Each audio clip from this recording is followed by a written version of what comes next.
What's up, everybody, and welcome back to the Junior Markets YouTube page. If you're tuning in from YouTube, make sure to check out my website at Junior Markets. It's linked in the YouTube bio to check out our read of the week, which is what we'll be going over today. The read of the week for this week is Realty Income Corp, ticker O. And what I like to do for these reads is go over what the business is, how do they make money, where I think the opportunity lies, dividends, because those are some of the most important things when it comes to REITs, performance metrics, and other things like that. So with that being said, let's jump right in. So first, let's jump into what Realty Income Corp is and what they do. So they own roughly 13,000 properties. Most of them are freestanding, single tenant, triple net leased retail properties, and triple net leased is very important because this means that in the net lease agreement on the property, the tenant promises to pay all of the expenses, including taxes, insurance, maintenance, and other expenses.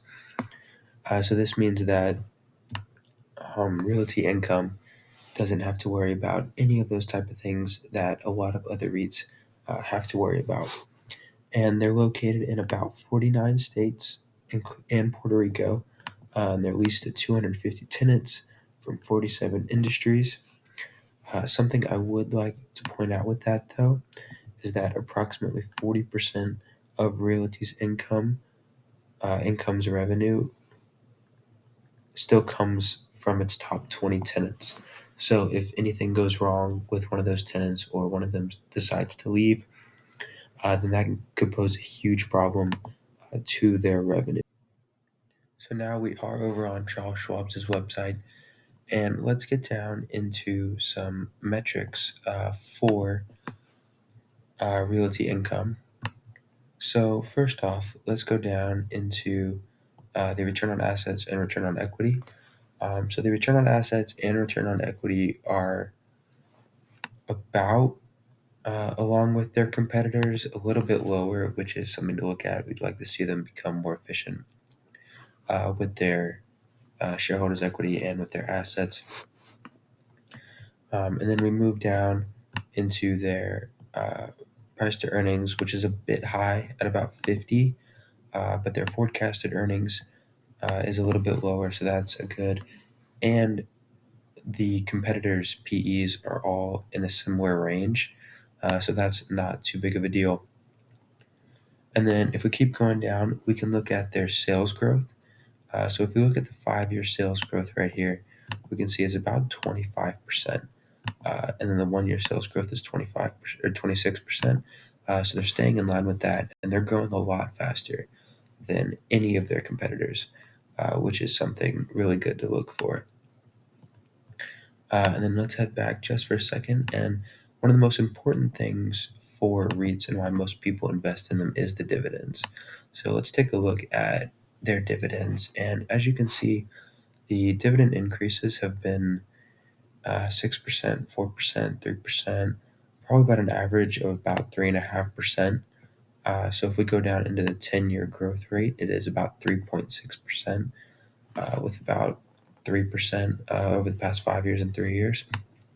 So, like I said on my website, that is a little bit above inflation. The Fed's target for inflation is 2 to 3%. So, uh, we would like to see more dividend growth there, especially with a REIT where they have to pay out 90% or more of their incomes. But the total dividend paid is $3.08, which is really good. And this company does pay monthly dividends, so that's something that's really nice. Now, an important thing to look at for these dividends is the dividend coverage ratio, especially for REITs, where they have to issue more shares, oftentimes to help raise capital because of how much they have to pay out. You want to be able to make sure that they can cover all of their dividends. So, um, this REIT's dividend coverage ratio, as you can see, is about 34%. And this essentially means that the company's net income can only cover about 34% of its annual dividend payments. But as I'm going to show after this, that doesn't need to be too big of a deal as long as they have growing cash flows. It's just something to keep. So now I am over on Morningstar's website to go over some revenues and profits. So as you can see, their revenues have had pretty great growth since 2019, 12%, 26%, averaging probably at about 30%. And then their profits are in a similar range, um, at about 94, 95% gross profit margin. So that's something that we love to see. And then if we go down a little bit, we can see that their assets are increasing. Their liabilities are increasing, but at a slower rate. They do have a good bit of debt for their market cap, but a company like this does have to take on a lot of debt to help grow. That can be one of the explanations for the high PE. And if we go down into cash from operating activities and cash from financing activities, we can see significant growth in both of these numbers. Now, one thing that's really important for REITs is the funds from operations, so the FFO, and this is similar to cash flow. And when it comes to this REIT, their FFO for the first quarter of 2024 was $1.03 per share, and this beat estimates of 93 cents per share. And their total revenue for the quarter was 1.26 billion, which also beat estimates of 1.19 billion, marking a 33.5% year-over-year increase. Um, and then another thing that you need to look at when you look at funds from operations is adjusted funds from operations payout ratio. And this measures the funds from operations paid out as dividends. So a rising ratio means dividends are growing faster than cash flow, or cash flow is declining.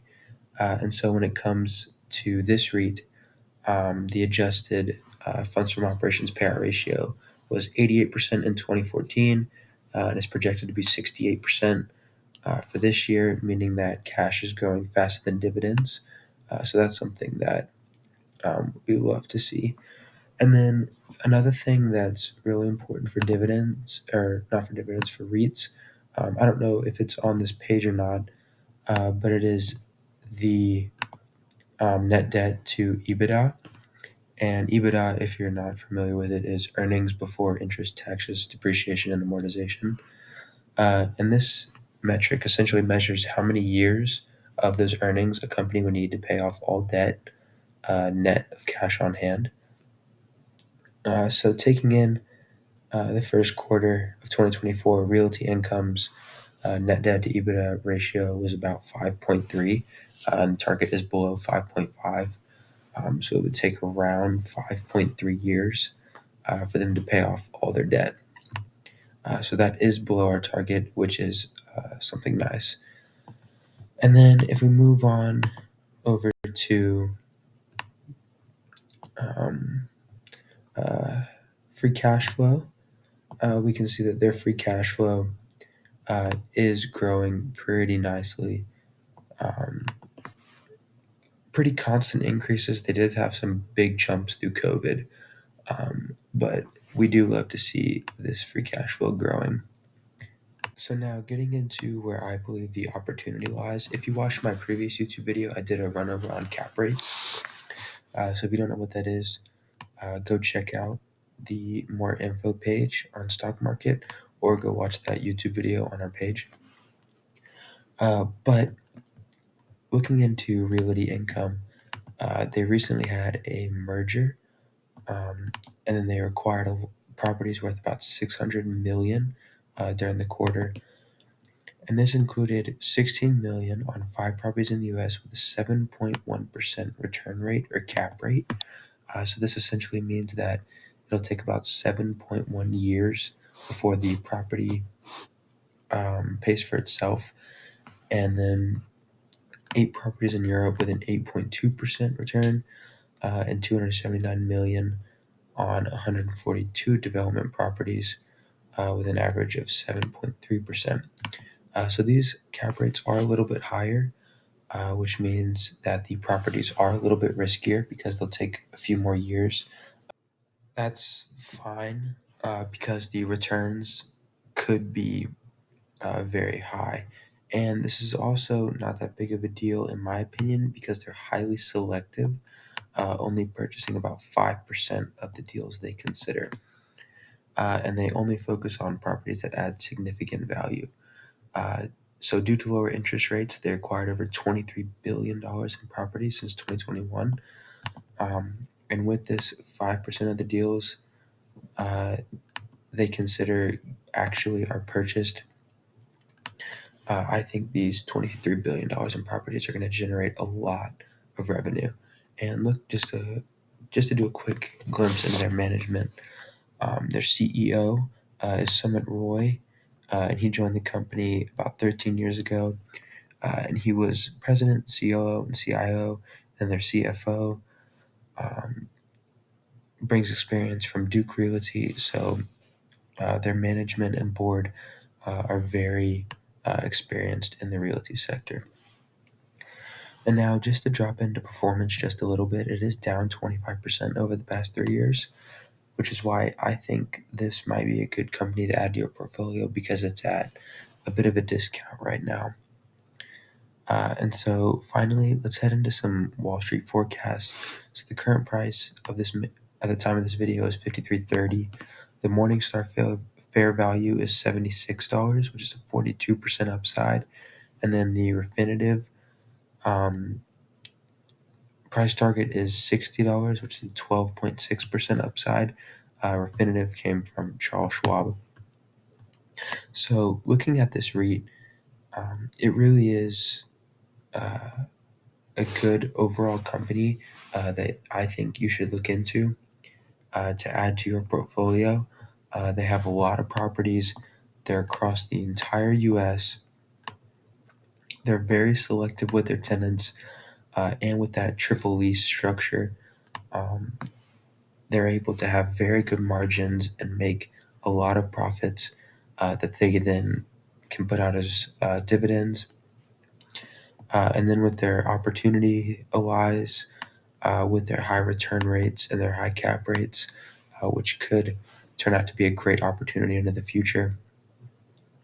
Their dividends are a little shaky, with only 3.6% growth over 10 years, but that is beating inflation.